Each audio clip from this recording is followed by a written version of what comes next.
আমি বিশ্বাস করতাম যে যিশু আমার ত্রাণকর্তা। আমি সিদ্ধান্ত নিয়েছিলাম আমি একজন ব্যাপটিস্ট প্রচারক হব। আমি আমার এক মুসলিম বন্ধুকে ধর্মান্তরিত করে খ্রিস্টান করার চেষ্টা করেছিলাম। তাই আমি শুধু যিশু যা বলেছেন তা পড়েছি। তা ভালো করেই বলে, পিতা আমার চেয়ে বড়। ক্রুসের শপথ নিয়ে, আমার ঈশ্বর, কেন তুমি আমাকে ত্যাগ করলে? সবই শুধু চিৎকার করে উঠল, আমি ঈশ্বর নই, আমি ঈশ্বর নই।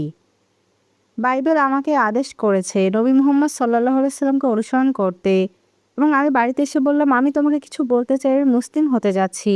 আর তার মুখ হায় থেকে কি হয়ে গেল। আমার নাম খলিল মিক। আমি ডালাস টেক্সাসের বাসিন্দা। আমি একটি খ্রিস্টান পরিবারে বড় হয়েছি। আমার ইচ্ছা ছিল আমি একজন ব্যাপটিস্ট প্রচারক হব। তুলনামূলক ধর্ম পড়ার সময় আমি 1989 সালে ইসলাম গ্রহণ করি। তাই 34 বছর আগে। আমি এখন একজন গর্বিত মুসলিম। আমি মুসলিম লিগ্যাল ফান্ড অব আমেরিকার একজন প্রতিষ্ঠাতা। মার্কিন যুক্তরাষ্ট্রের একটি জাতীয় দাতব্য সংস্থা যেটি মুসলিমদের অধিবাসী সমস্যা, দেওয়ানি এবং ফৌজদারি মামলায় সাহায্য করে। আমি একজন ব্যাপটিস্ট খ্রিস্টান ছিলাম। আমি বিশ্বাস করতাম যে যিশু আমার ত্রাণকর্তা, এবং সবকিছু সেভাবেই যাচ্ছিল। সুতরাং আমি একটি ধর্মীয় পরিবার থেকে এসেছি। হ্যাঁ, একটি খ্রিস্টান পরিবারে বেড়ে ওঠার ফলে আমার মা, ভাই বোন এবং আমি সবাই রবিবার গির্জায় যোগদান করতাম, এবং আমরা গ্রীষ্মের ভ্যাকেশনে বাইবেল স্কুলে যেতাম। একবার আমাদের একজন পরিদর্শক প্রচারক ছিল যে আমাদের গির্জায় এসে দোজখ সম্পর্কে একটা উপস্থাপনা দিয়েছিল, এবং এটি একটি ছিল ভিডিও প্রোডাকশন যা তারা দেখিয়েছে একটি বড় পর্দায় আমাদের দেখার জন্য, এবং তারা সবাইকে বলল, আপনি জানেন মৃত্যু বা যাই হোক না কেন, এবং তারপর ফেরেশতা আসবেন, তাদের হয় স্বর্গ অথবা নরকে নিয়ে যাওয়া হবে। তারপর দোজখে কী ঘটল আমাদেরকে দেখানো হলো। তো আমি 6 বা 7 বছর বয়সী ছিলাম। এই সময় দ্বিতীয় বা তৃতীয় শ্রেণীতে পড়তাম। এই ঘটনা আমাকে খুব ভয় পাইয়ে দেয়। আমি সেই রাতে খ্রিস্টান হয়ে যাই। তারপর আমি আমার পাড়ার সব বাড়িতে গিয়েছিলাম সমস্ত শিশু ও পরিবারকে আমন্ত্রণ জানাতে, পরের দিন আবার দেখতে আসার জন্য। আমি তাই করেছি, এবং এটি আবেগপ্রবণ ছিল। তারপর যখন আমি বড় ছিলাম এটা শুধু হয়ে উঠল একটি রবিবারের কাজ। তারপর যখন কলেজে যাই, কলেজে আমি বিশ্বাসের চর্চা করিনি। আমার জন্মদাত্রী মা গাড়ি দুর্ঘটনায় মারা যায় আমার বয়স যখন 1.5 বছর ছিল। কিন্তু তার মৃত্যুর কারণে আমার বাবা বিমা টাকা পেয়েছিলেন, এবং সন্তানেরা আমি সহ বিমার টাকা পেয়েছি। জানেনই তো, এই টাকাটা জমা ছিল এবং বাড়ছিল আমার 18 বছর বয়সে পৌঁছানো পর্যন্ত। তারপর সেই টাকা একেবারে আমাকে দিয়ে দেওয়া হয়েছিল। তাই যখন আমার বয়স 18, আমার টাকা ছিল, আমার স্বাধীনতা ছিল। আমি কলেজে অনেক পার্টি করেছি। আমি সেখানে আমার সময় উপভোগ করেছি। কিন্তু যখন আমার সিনিয়র বছর এলো, যে বছর আমি গ্র্যাজুয়েট হব, আমি অনুভব করতে লাগলাম আমি যা করছিলাম তা ছিল লাইনের বাইরে, এবং আমি নিজেই এটি নিয়ে এসেছি। তাই আমি সিদ্ধান্ত নিলাম যে এটা এক ধরনের গুঞ্জন, আমাকে আমার ধর্মীয় ঐতিহ্যে ফিরে যেতে হবে। সেই সাথে সিদ্ধান্ত নিলাম আমি একজন ব্যাপটিস্ট প্রচারক হতে চাই। তাই আমি আমার ডিগ্রি শেষ করলাম, এবং সেই অনুযায়ী পরিকল্পনা করলাম। আমার ইসলামের যাত্রা শুরু হলো কলেজে আমার সিনিয়র বছরে, যখন আমি সিদ্ধান্ত নিয়েছিলাম আমি একজন ব্যাপটিস্ট প্রচারক হব। আমি কলেজ ছেড়ে সেমিনারিতে যাওয়ার সিদ্ধান্ত নেইনি, কিন্তু আমি চেয়েছিলাম ডিগ্রি শেষ করে সেমিনারিতে যেতে। সুতরাং শেষ করতে আমার হাতে 1 বছর ছিল। আমার অতি উৎসাহের কারণে আমার সব বন্ধুদের টেনে নিয়ে যেতে লাগলাম, সহকর্মীদের যাদের সাথে পাই ধর্মীয় আলোচনায়, যাতে আমি চিন্তা করতে পারি কিভাবে আমি মানুষকে বাঁচানোর চেষ্টা করতে পারি, তাই না?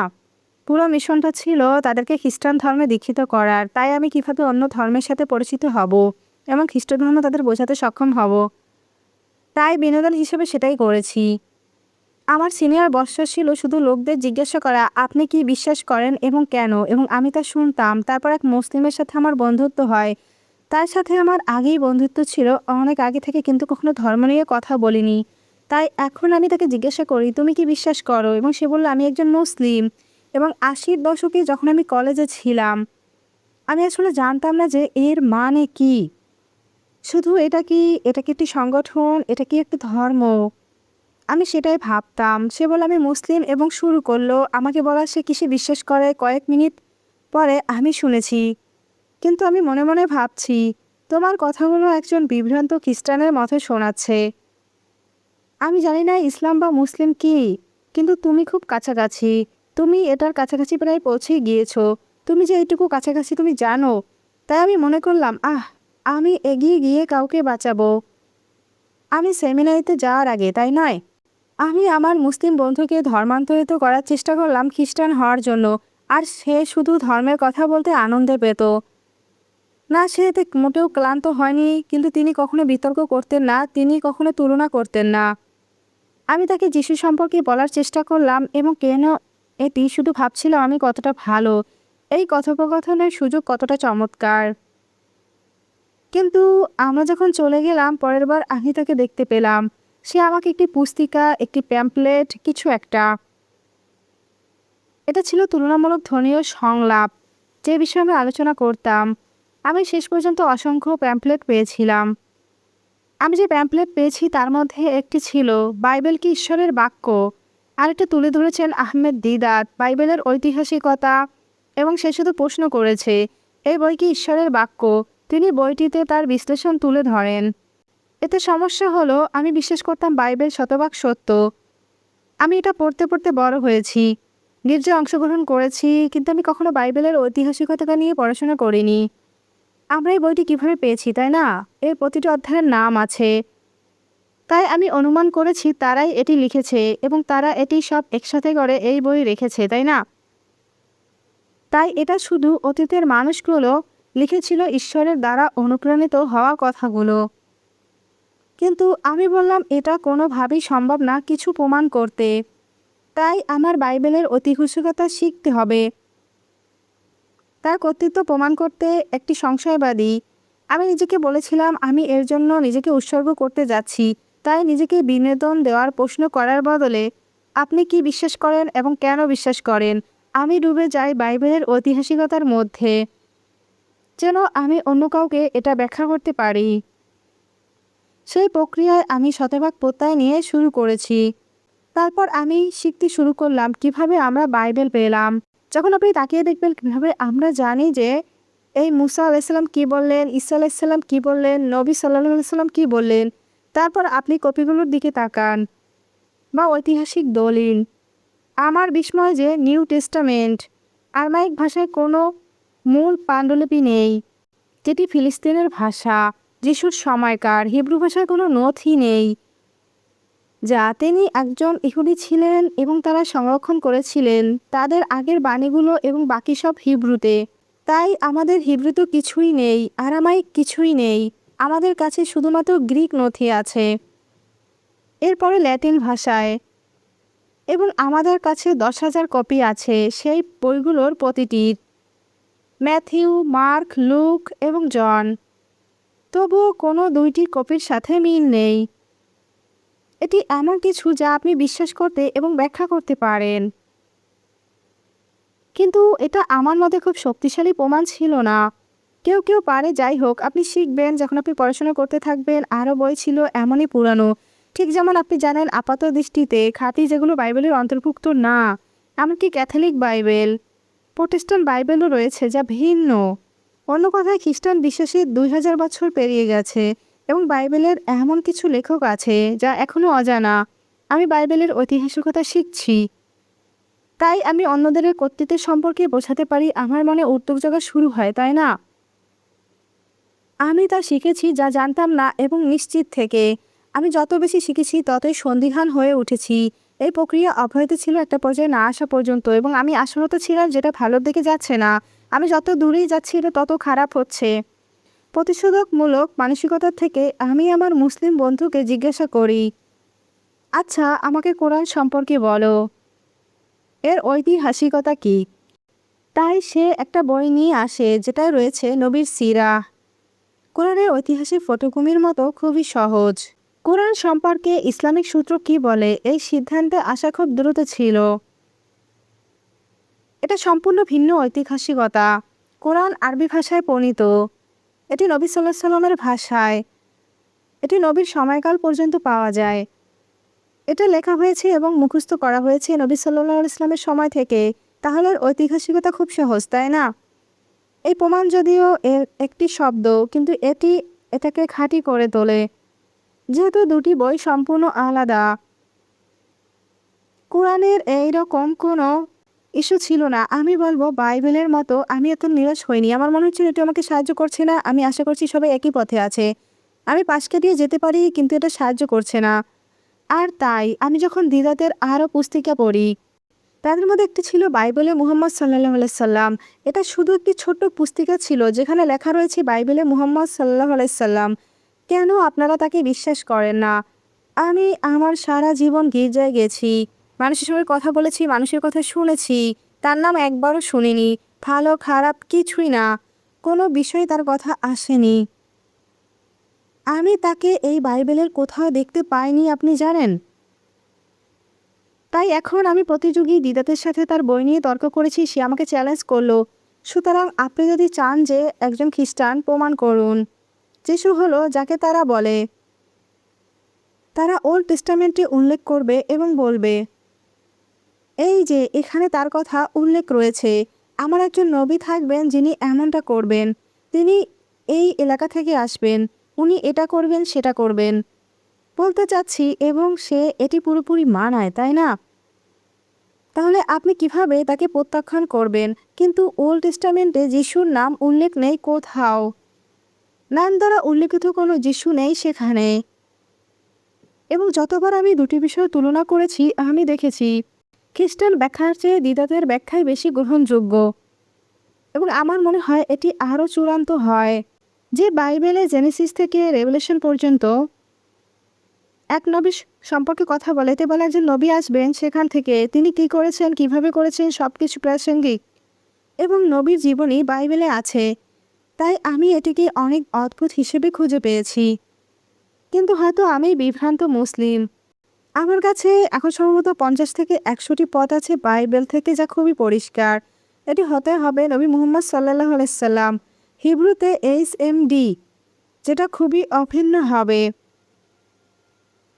আরবি থেকে সেটা হবে আহমেদ। সকল জাতির আহমেদ আসবে এবং তিনি যা করবেন আপনি জানেন, তার ঘর হবে আগের থেকে বড়, যা জেরুজালেম থেকে মক্কায় চলে যাবে। এটি ডিউরোনমি 32.1 থেকে 3 পর্যন্ত বলে, ঈশ্বর সিনাই থেকে এসেছেন, সেইয়র থেকে উদয় হয়েছেন, যা বর্তমান ফিলিস্তিন, এবং পারান পর্বতের উপর উজ্জ্বল আলো ছড়াবেন। ঠিক আছে? তাই ঈশ্বর যদি সিনাই থেকে আসেন, এটি মুসার সরাসরি উল্লেখ। আর সে যদি সেই থেকে উদয় হয়, ফিলিস্তিনে ঈসা আলাইহিস সালামের অবস্থান ছিল 3 বছর। খুব পরিষ্কার যে কার কথা বলা হয়েছে। পারান পর্বত থেকে কে জ্বলে উঠল, তাই না? এবং তিনি 10,000 সাধুদের সাথে এসেছিলেন, তার সঙ্গে একটি জ্বলন্ত আইন। কে হতে পারে সে? আচ্ছা, পারান পর্বত কোথায়? ঠিক আছে, আপনাকে ভাবতে হবে। এবং লোকেরা সবসময় এটি নিয়ে বিতর্ক করে, কিন্তু এটা বাইবেলে একদমই পরিষ্কার। এতে বলা হয়েছে যখন ইব্রাহিম আলাইহিস সালাম তার স্ত্রী হাজেরাকে এবং তার ছেলে ইসমাইলকে তাদের ছেড়ে চলে আসেন পারানের প্রান্তরে, এবং তিনি একজন তীরন্দাজ হয়ে উঠলেন। এবং তারপর তাহলে পারান কোথায়? মক্কা। নবী কোথা থেকে এসেছেন? পরান। তিনি কি একটি জ্বলন্ত আইন এবং 10,000 সাধুদের সাথে এসেছেন? হ্যাঁ।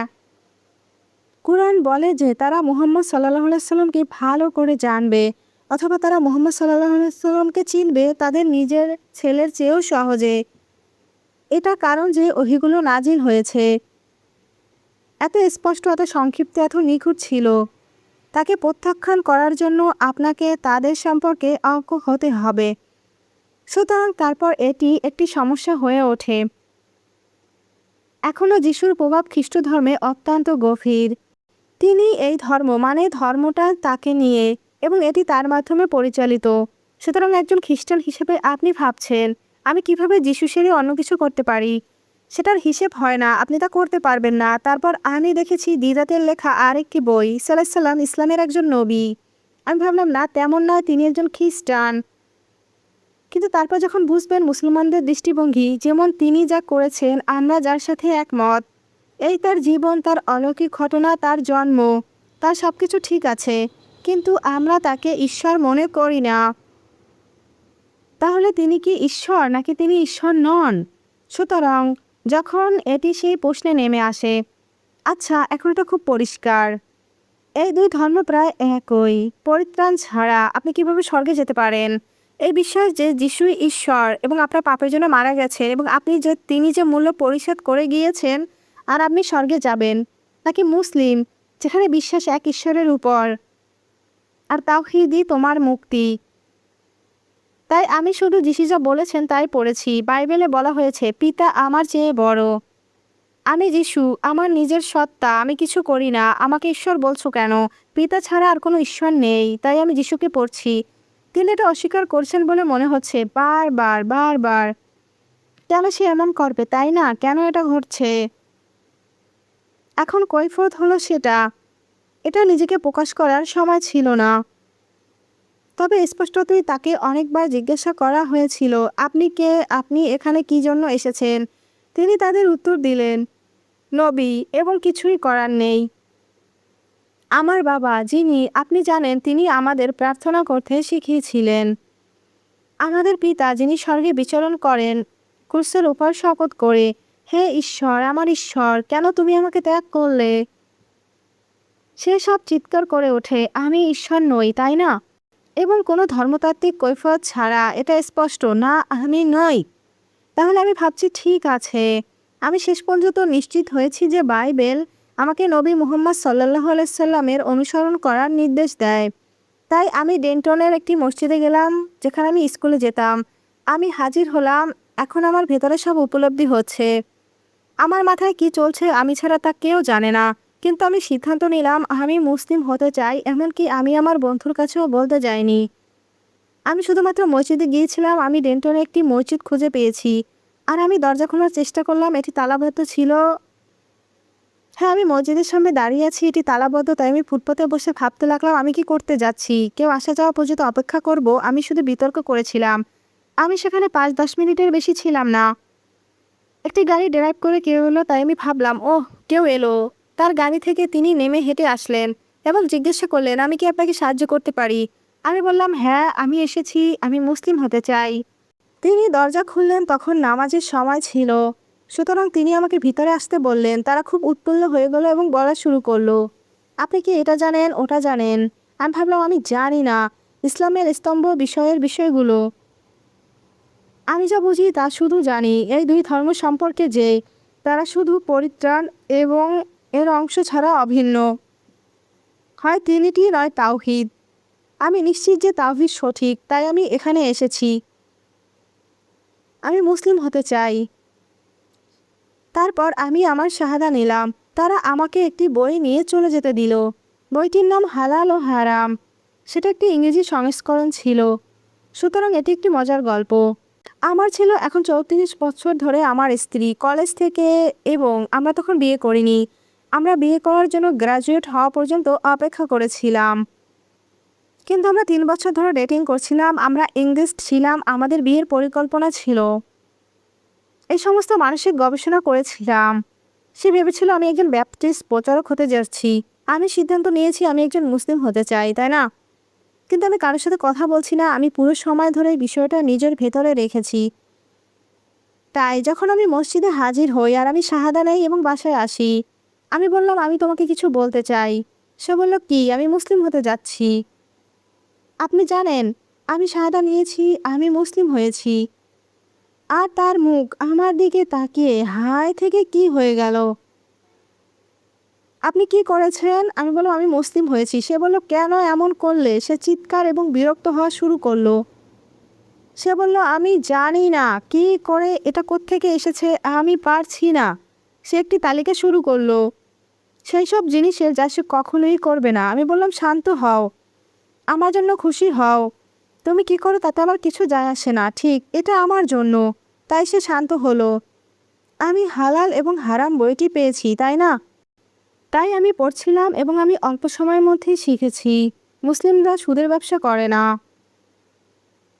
আসলে আমি ফিনান্সের ডিগ্রি নিয়ে স্নাতক হয়েছি। আমি সুদের হারে বিশেষজ্ঞ, কীভাবে টাকা দিয়ে টাকা ইনকাম করা যায়, এবং আমি ব্যাপটিস্ট যাজক হতে যাচ্ছি না। তাই আমি ভাবলাম, তাহলে আমি কি করব? তাই আমি কোনো যেন কাজ খুঁজতে শুরু করি। আমি একজন ট্র্যাকিং বিক্রয় প্রতিনিধি হিসেবে নিয়োগ পাই।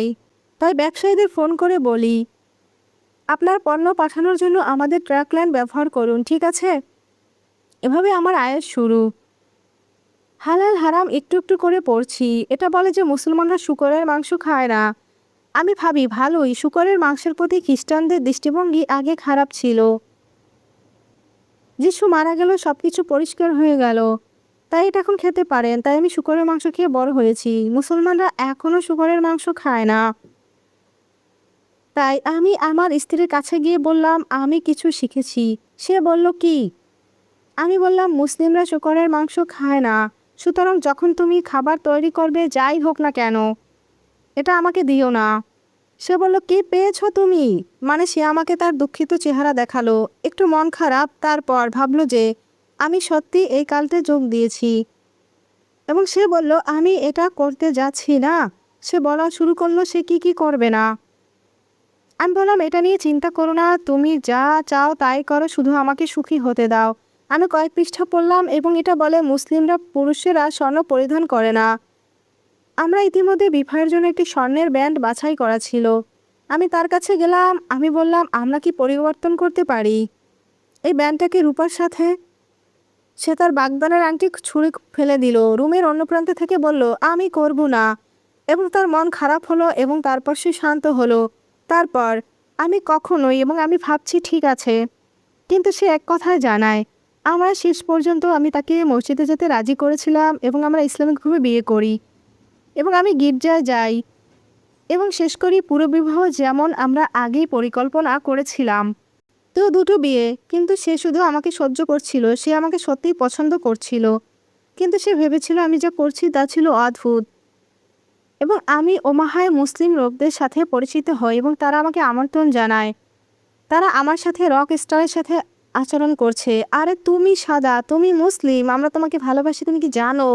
তাদের একটি লাইব্রেরি আছে জেনে আমি খুব খুশি হয়েছিলাম, মসজিদের ভেতরে তুলনামূলক ধর্মের বই নিয়ে, অথবা দাওয়ার ভিডিও, অথবা মুসলিমদের সাথে খ্রিস্টানদের বিতর্ক, মানে অনেক ভালো জিনিস, খুব ভালো বই ছিল। তাই আমি এসব ধার করে বাড়িতে নিয়ে যেতে লাগলাম এবং এগুলো পড়ে আমার স্ত্রীকে বলতাম, দেখো আমি কি শিখছি, কি শিখলাম। এবং সে শুনতো। তারপর 5 থেকে 10 মিনিট সে বলল, আমি এটা শুনতে চাই না, আমি শেষ, আমাকে একা ছেড়ে দিন। কিন্তু একদিন আমি বাসায় আসি, এটা বেশ কয়েক মাস পর। আমার পড়া, ভিডিও দেখা, কাজ করা, আমি ফুলে ফেঁপে উঠেছি, আমি একজন মুসলিম, আমি সেটাই করছি। সে আমার মধ্যে কিছু পরিবর্তন দেখে, তাই না? এটা তাকে হুমকি দিচ্ছে না, সে শুধু পর্যবেক্ষণ করছে। এবং সে বলে, আমি অন্য মুসলিমদের সাথে দেখা করতে চাই। আমি বলি, ওহ, আমি তোমার জন্য যথেষ্ট ভালো নই, তাই না? তাই আমি মসজিদে গিয়ে বলি, আরে আমার স্ত্রী বলেছে সে অন্য মুসলমানদের সাথে দেখা করতে চায়, আপনারা কি মনে করেন? ওরা বলল, ভাই আমাদের একটা হালাকা আছে, একগুচ্ছ পরিবার একত্রিত হবে শুক্রবার একটা বাড়িতে, আর আমরা কোরআনের তাফসির করি, এটা আলোচনা করি, তারপর আমরা খাই, তারপর আমরা নামাজ পড়ি এবং আমরা বাড়িতে ফিরে যাই। তিনি বললেন, আপনি তাকে নিয়ে আসেন না কেন এই হালাকায়, আমরা সবাই পরিচিত হতে পারি। আমি বললাম, দারুণ। তাই আমরা প্রথম হালাকায় যাই, আর এই প্রথম সে মুসলিম নারীদের দেখতে পেল এবং শিশু এবং পুরুষেরা সবাই স্বাভাবিকভাবে যোগাযোগ করছে। আপনি জানেন, প্রতিদিনের পরিবেশ এবং সেটা উপভোগ করেছে, এটা ছিল এমন কিছু যা আমি আশা করিনি। আমি জানি না সে কি আশা করেছিল, কিন্তু এটা তার জন্য ইতিবাচক ছিল। আমরা টানা 2-1টি হালাকায় যাই। পরের বার যখন যাচ্ছি সে বলল, আমি যদি আপনাদের সাথে নামাজ পড়ি তাহলে কি আপনাদের কোনো সমস্যা হবে? আমি ভাবছি, ঠিক আছে, তুমি কি? না, আমি মুসলিম হতে চাই না, কিন্তু প্রতিবারই আপনারা সবাই থামেন এবং উঠে প্রার্থনা করেন। আমি বসে থাকি আর দেখি আমার ভিতর থেকে কিছু একটা আমাকে যোগ দিতে চায়, মানে আমি এটার অংশ হতে চাই। তাহলে চমৎকার হবে। আর আমি বলি, হ্যাঁ তুমি যোগ দিতে পারো, শুধু লাইনে দাঁড়াও এবং অনুসরণ করো। সে কি বলবে তাও জানে না, সে শুধু নড়াচড়াগুলো নকল করছে, কিন্তু নামাজের অংশ হতে চায়। আচ্ছা ঠিক আছে, আরও কিছু হালাকা গেল এবং আমি বাড়িতে আসলাম এবং সে আমাকে বলল, আমি প্রস্তুত। আমি বললাম, কিসের জন্য প্রস্তুত? মুসলিম হতে। কিন্তু সে আমাকে একটি জিনিসের তালিকা করে দেয়, সে করতে যাচ্ছে না। আমি ভাবলাম, আরে এটা আমার পথ পেয়ে যাচ্ছে। হ্যাঁ ঠিক আছে, ভালো, তুমি হতে চাও। এক কথায় সে মুসলিম হয়ে গেল। সে যা বলছে সে কখনোই করবে না, সে এখন করে। আমি আপনাকে বলছি, সাদা নেওয়ার সময়টা আমার কাছে বিষয় ছিল, কিন্তু মুসলমান হওয়ার পরপরই আপনি কিছু লক্ষ্য করবেন, যা আপনি আপনার জীবনে আগে কখনো লক্ষ্য করেননি। সুতরাং এটি একটি শান্তি, প্রশান্তি, সান্ত্বনা। আল্লাহ বলেন, তিনি আমাদের হৃদয়ে ভালোবাসা স্থাপন করেছেন। আপনি যে নামেই ডাকতে চান, আপনি তা অনুভব করবেন এবং আপনি জানতেন না যে আপনার এটি ছিল। যেমন আমার এবং আমার জীবনের মধ্যে কারো সবসময় কিছু স্তরের বাধা থাকে, যা আপনি রাখেন এবং আপনি এমনকি এটি লক্ষ্যও করেন না, তাই না? মানে তারা বন্ধু, তারা আমার বন্ধু। আমি তাদের সাথে সব কিছু করি। আপনি যখন মুসলমান হবেন এবং একজন অপরিচিত ব্যক্তিকে আসসালামু আলাইকুম বলেন, অথবা আপনার পরিচিত কারোর সাথে দেখা করেন এবং আপনার যে অনুভূতি থাকে, আপনি কিছুর অনুপস্থিতি লক্ষ্য করবেন এবং যে বাধা আপনার সবসময় ছিল, কিন্তু আপনি জানতেন না যে তা ছিল, এবং একবার এটি চলে গেলে আপনার সত্যিই আছে। এটা একটি আধ্যাত্মিক সংযোগ, যা মুসলিম হওয়ার আগে থাকে না, এবং এটি খুব আসক্তিকর অনুভূতি।